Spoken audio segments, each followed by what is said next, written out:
தமிழர் மரபு சந்தை இப்போ நீங்கள் பார்த்துருப்பீங்க. ஆமாம், இப்போ பார்த்துருப்பீங்களே, இப்போல்லாம் வாங்கிட்டு இருக்கிறாங்க.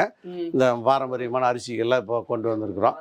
அதில் வந்து இப்போ நாங்கள் என்ன செஞ்சுருக்கிறோங்கன்னா, புதுமையான முறையில் பாருங்க, இப்போ இந்த கண்ணாடி பாட்டில் மக்களை உபயோகப்படுத்த வைக்கணும்னு சொல்லிட்டு கொஞ்சம் தீவிரமாக அதுக்குண்டான ஏற்பாடு, பிளாஸ்டிக் டப்பாக்கள் எல்லாம் அது கேன்சர் வரக்கூடிய வாய்ப்பு இருக்குது. மொழிய பொருட்கள் எல்லாம் போட்டு வச்சா கெட்டும் போயிடும். பாருங்க, இது ரோஜா இதழ் பொடி, ரோஜா இதழ் பொடி கண்ணாடி பாட்டில் பண்ணியிருக்கிறோம்.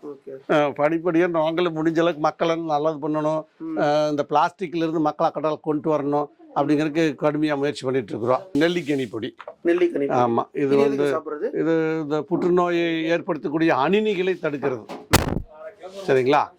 50 ஆண்டுகள் கெடாது. இந்த கடுக்கா பொடி அப்படித்தான் 108 வியாதி குணப்படுத்தும், 50 ஆண்டுகள் கெடாது. இது ஆமா ஆமா, அப்படி ஒவ்வொன்றுக்கு ஒரு தன்மை இருக்குது. ஓகே, இப்போ இதுல எத்தனை வகை வச்சிருக்கீங்க?